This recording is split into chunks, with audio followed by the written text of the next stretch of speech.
I've seen these like strong African presence in Central America, and I think so many people are still surprised when they see a black man speaking Spanish. Big Boy's Big neighborhood. Boy. All right, it's a beautiful day in the neighborhood, Right. man, and it's always good to have this man in the neighborhood, man. D Smoke in the neighborhood with us. He's our friend. Yes. Hey, man, we were talking about this off air as well. Your energy, bro. You know what I'm saying? Like you guys got this energy that is just amazing. You know, and it's like it's a warm energy. And as much as I try to penetrate and mess that up for you, you never get off your square with that, bro. Oh man, we gotta play it close to the cuff, man. Do you levitate?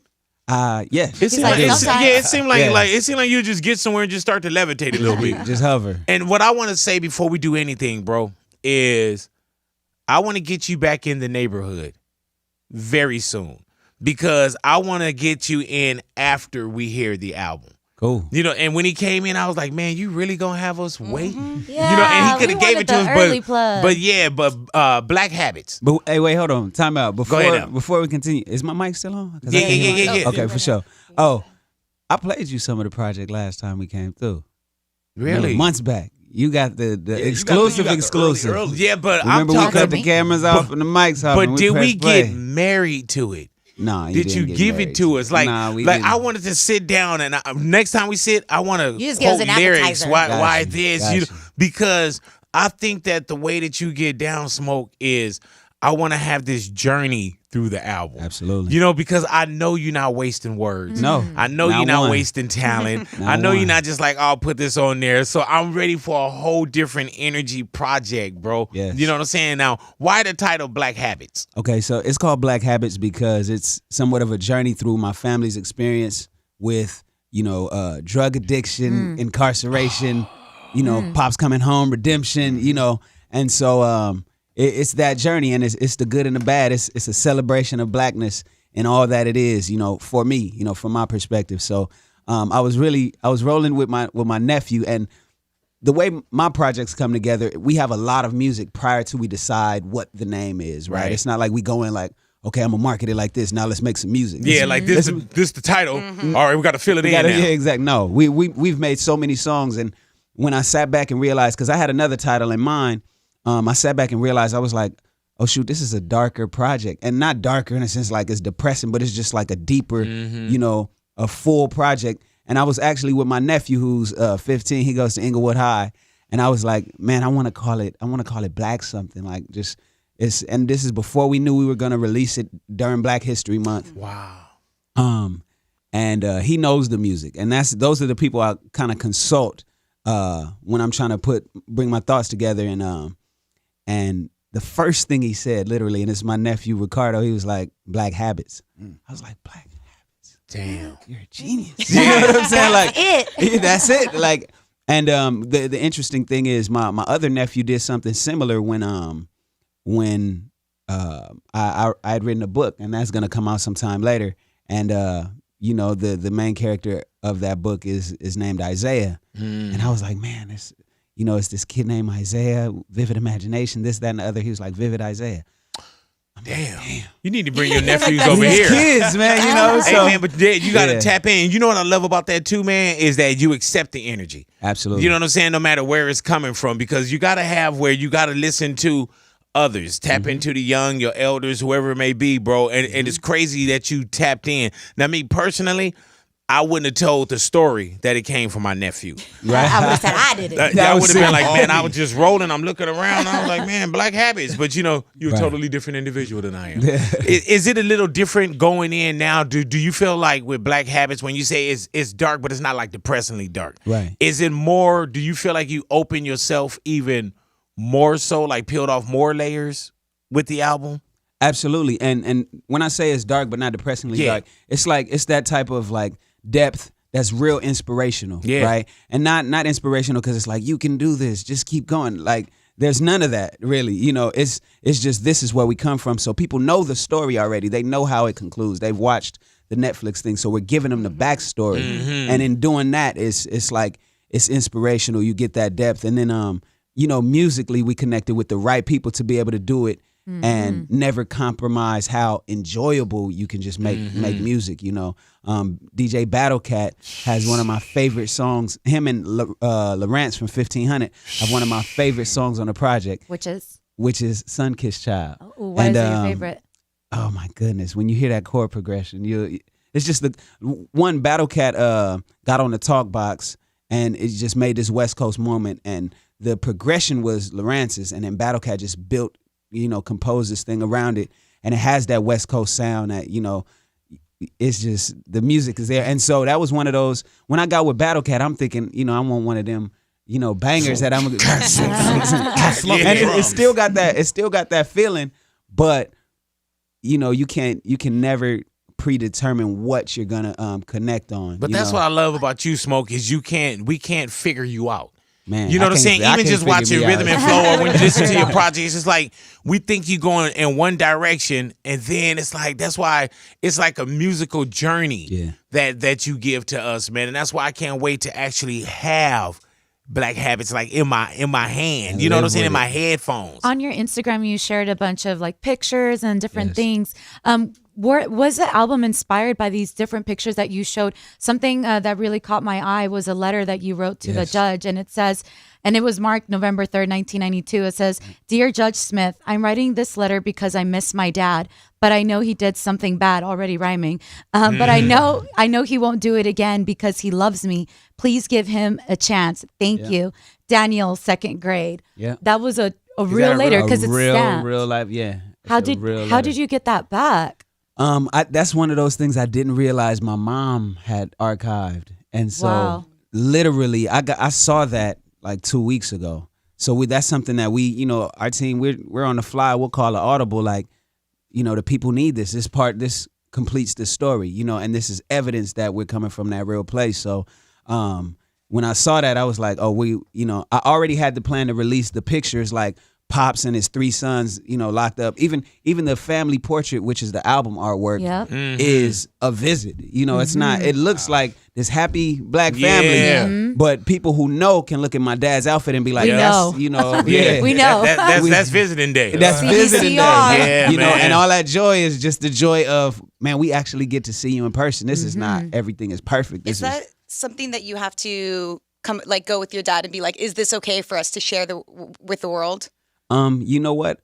I don't, because as people, my mom and dad are so open with their story, their testimony. Like they're the people who, like, they're both ministers. So naturally, when they reach out to people, their biggest tool to like actually connect with people is like their story, because people tend to put them on that pedestal too. They're just like from the outside looking in, it's the ideal black family. You got these musical sons that are doing stuff, graduating, and having kids, and all this good stuff. And then you got both parents in the household. So people are like, man, the Ferrises, the Gouchers. But then, they never hold back that story, which is like, hey, no, this is what the late 80s and early 90s looked like for us. You know what I'm saying? And then into the 2000s, we had our own different set of struggles, and that's when, Chuck Dizzle and I connected, when I was, being a young entrepreneur in the city of Inglewood, making ends meet and investing in myself, before the degree of publicity we had. So, it's always dope to share that backstory when people tend to see you and be like, man, you got it figured out. Right. It's like we didn't always have it. It's a lot of tuition into the school of experience, or the life experience. Yes. That's crazy, man. And Chuck, I even asked Chuck before you came in, I said, man, what's y'all history? How long have y'all known each other? And you said it's been, over a dime a day? Easy 10 years. Easy 10 years. Yeah, easy. Man, they literally had their studio, Woodworks, they had the studio right down the street from where one of our studios was. So literally after we would record or do the broadcast, what we were doing, me and DJ Head, we would go over to whatever, doing the jam sessions. Did you ever feel like with Smoke that it was those moments where it was almost about to happen? Oh man, it's happening. Yeah, no, absolutely, because you see it, and the thing is, what I love about his story and their story as far as the family, it's always been that. So I love the celebration at this point. We've seen the dark moments. We've seen them, attempting and building and getting their things off the ground. But to see the celebration, to see, moms and pops and, everybody a part of it, that's the thing that I'm most proud, because we knew it was going to happen eventually, but the fact that it's happening on his time, on their time, and the family and the world, and the way that you're doing it too, man, without the compromise. You know what I'm saying? Like you doing it. I love that you do it your way. Yeah. You know, and how talented you guys are, bro. Like, Extremely. you know, and no disrespect to the game, but there's just the game now is like, you know, you get in. It's not even where you fit in. You just get in on top of each other. And Right. so when you get something that has a more of a core to it, you just enjoy it more. And even just watching on Rhythm and Flow, right? Just watching where you would go with that. Not loving the person because you got the story too, but the way that you took the story and the way that you put it into song. Creatively, yeah. Creatively amazing, bro. They Thank told me you. about this one joint that you got with Snoop. Yep. Yeah. So Yep. that's what I'm talking about. Gaspar Like this. Yanga, is that how you pronounce that? Gaspar Yanga, yeah. Gaspar So Yanga. Gaspar Yanga is the name of a general who was in a town near Veracruz in Mexico. He's of African descent, and he successfully fought off Spanish invasion in that area in Mexico. And so it's this place where you still to this day find plenty black people in Mexico. Thank you. And so I think it's one of those untold stories. You know, I don't think you find that one in the history books. You kind of gotta know. Yeah. And they still have monuments of him in that area to this day. So it's like Have you been there? I have not been But there. you will, huh? I will. I need to. Now you Yeah. have to. I have to, right? I mean, you have a song about it. I've been to Puerto Viejo, Puerto Limon in Costa Rica, where it's like a grip of black people on the Caribbean side of Costa Rica, you know. So I've seen these like strong African presence in Central America, and I think so many people are still surprised when they see a black man speaking Spanish. They're still Right. like, oh, shoot. Yeah. You know what I'm saying? That's So- because a lot of people really, like you said, don't know and haven't explored outside and don't see it. Like when you go to Colombia, when you go to Cuba, when you go to Costa Rica, even in Mexico, there are all Plenty. over. There it's plenty. And I just think that it's, again, exposure. People just really don't know. Right. But Absolutely. It's educating. That's real. That's Man, real. now. And I don't mention his name not once in the song, by the way. It's not like I'm not on the song like Gaspar back in Veracruz there was a black dude. Yeah. Take a journey with me. You know what I'm saying? Like, man, now we know this is edutainment. Right. No, it's not I even effing that. love this. I'm man.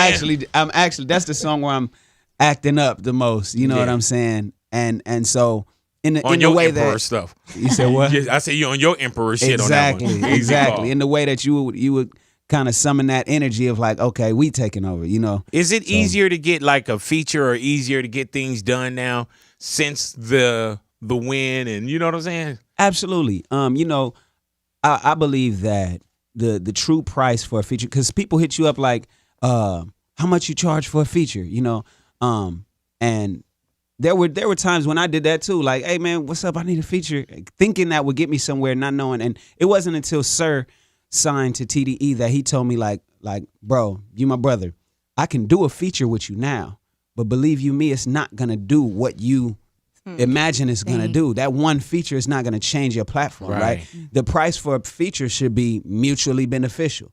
When I have this group of people who follows me Right. devoutly, and then you have that group of people, then it becomes an exchange of our artistry, of the people that love and follow us, and it raises both of our Right. you know stature in the game, right? Not So, not a help me.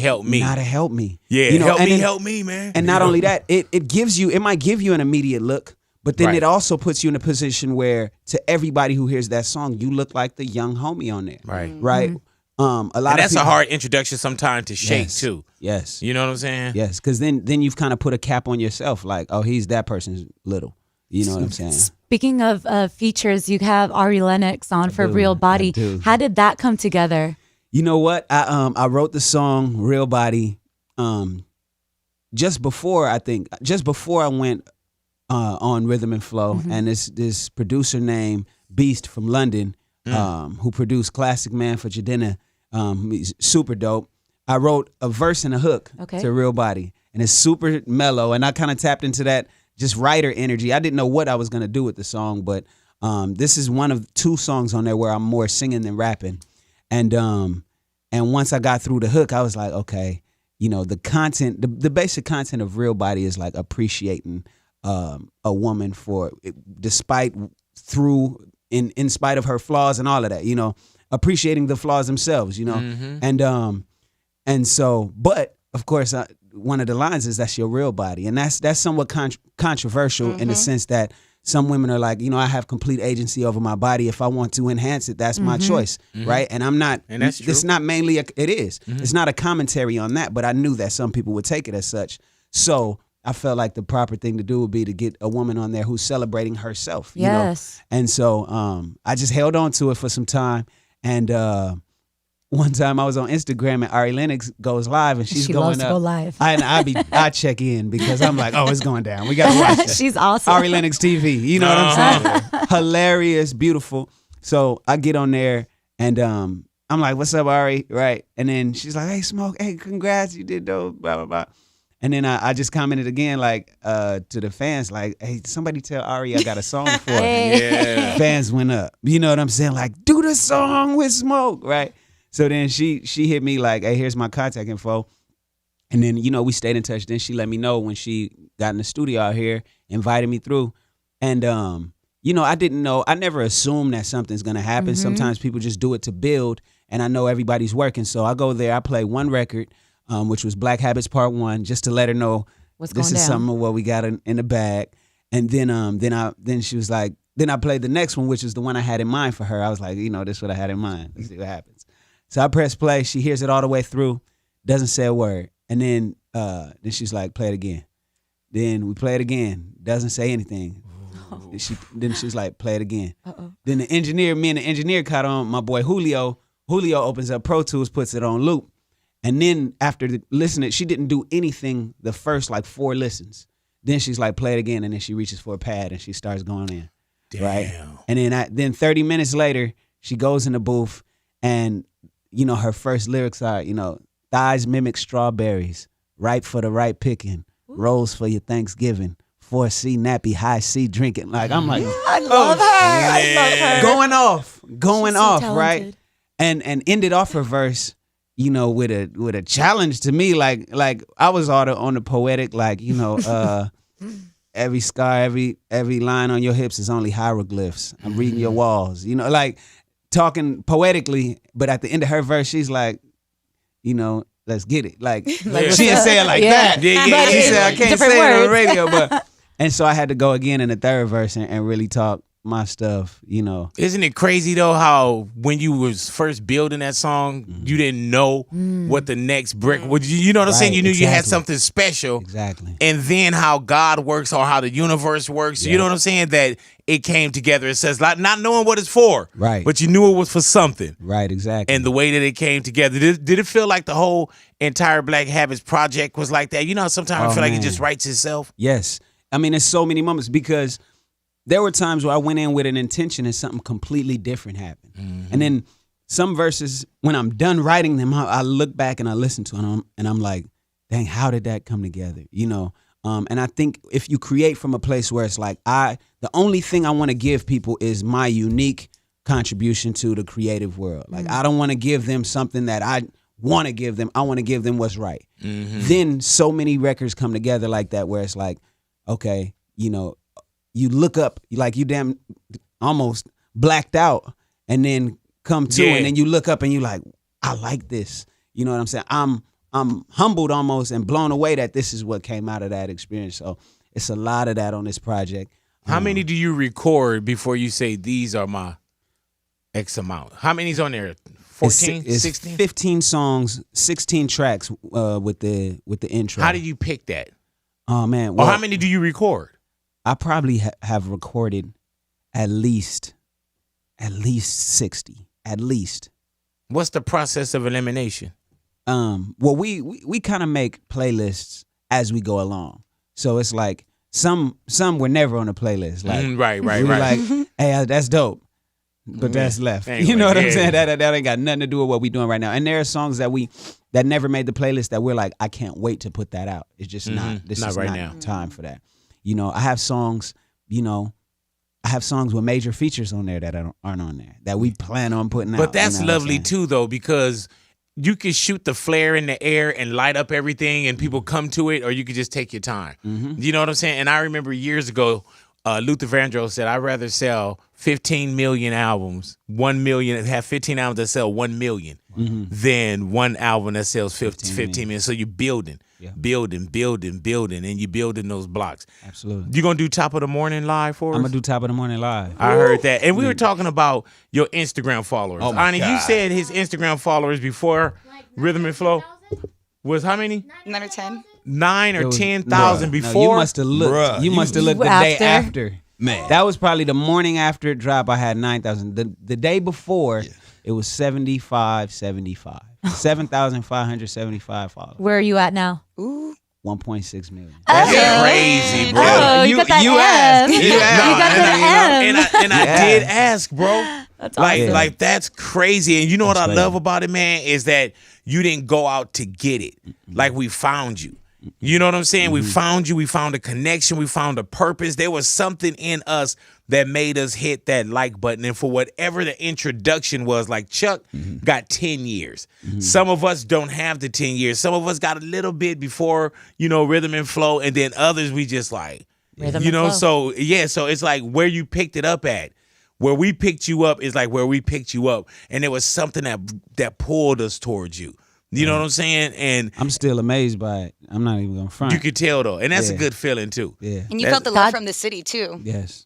I Yes. love that. Yes. The real beauty of it is that we made the right connections prior to.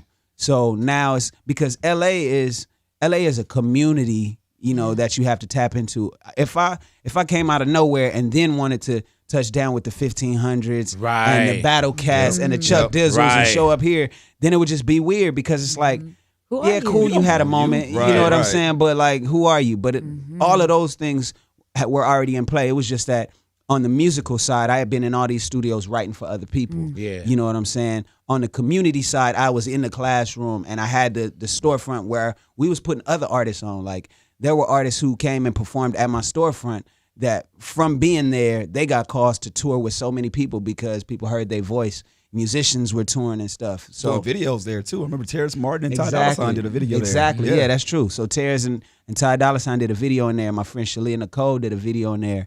So it's we did our due diligence and so now that it happened, the beauty is that we can just tap in with people we were already connected with. The world has like an introduction. We have like an ownership like that. We just like, that's ours. You know what I'm saying? Yeah. And we just recently lost Kobe Bryant as well. And we know that that's a blow for the world. whole But world. it's a different feeling for the city. You know what I'm saying? And what is that? Was there any fire in you from a Mamba mentality? Was there a fire in you to either create more, go harder, hug somebody, smile a little more? Like what did that do for you? I mean, after the tears, then that set in. You know what I'm saying? Like, nobody wants to pick up certain mantles. You know what I'm saying? Right. No, and it's not like I can fill his shoes by any means. I'm not a baller. You know what I'm saying? But I do understand that being from the city that embraced him and loved him and that he built, that you do just feel this sense of like, okay, we got to keep inspiring in Yeah, the way that man. he did. We lost Nip shortly after the show. Yeah. And that took my breath away because I was like, I knew that if we connected, I just knew it. I knew that if we connected, we could do something incredibly special for the city because he's Crenshaw and Slauson and I'm Crenshaw and Manchester. Like historically, that's like rivals, you know what I'm saying? But it's a mile away. Yeah. And I just knew that he would see, what happened on the show and be like, hey, the kid from Inglewood, that's worth connected. You know what I'm saying? And so that just took my breath away. And London B asked me shortly after the show, like, who you want to work with now, Smoke? We gonna be able to work with who we want. And I was like, Uncle Snoop and Nip. Damn. You know what I'm saying? And you got the Snoop. And I got the Snoop. Rest in peace Rest to in Nip. peace. And that right there, selfishly, there's times when I selfishly miss Nip. Yes. You know what I'm saying? And of course you mourn, and the same with Kobe, but it's selfish. You know what I'm saying? And there's so much hurt and so much pain with it as well. But when we say, the Mamba mentality, marathon continues, #girl dad, there's so much that you say, you know what, man, we got to keep pushing forward as well. Yep, You know what I'm saying? absolutely. And take those, I told my son, I said, remember what this feels like. You know what I'm saying? Because sometimes we get some, air in our nostrils and we let it go. Just remember what that feels like. Remember the promises you said to yourself.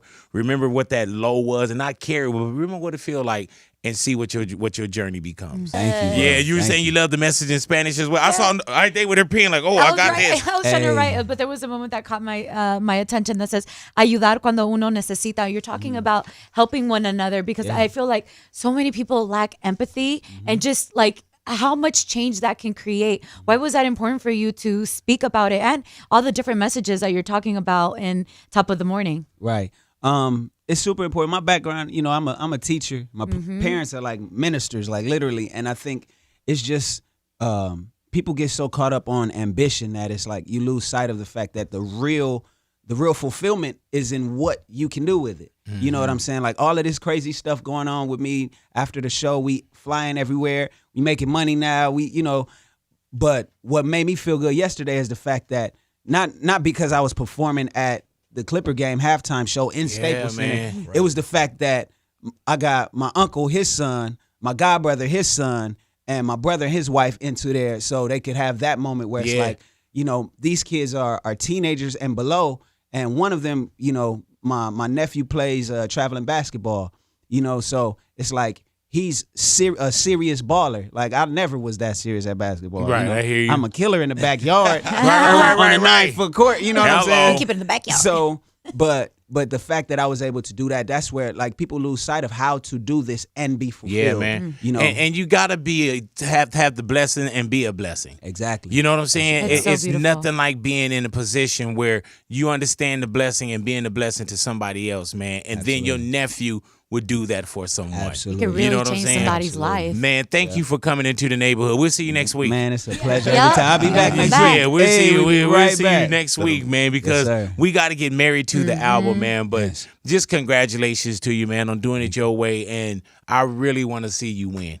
You know what I'm saying? You're such a good spirit, bro. Trust that, man. And thank you for coming into the neighborhood, man. And thank you for giving us your time. Hey, thank you for having me. D Smoke in the Anytime, all neighborhood, the ladies time. and gentlemen. It's definitely going down Big Boy's Big Boy. neighborhood. Hey.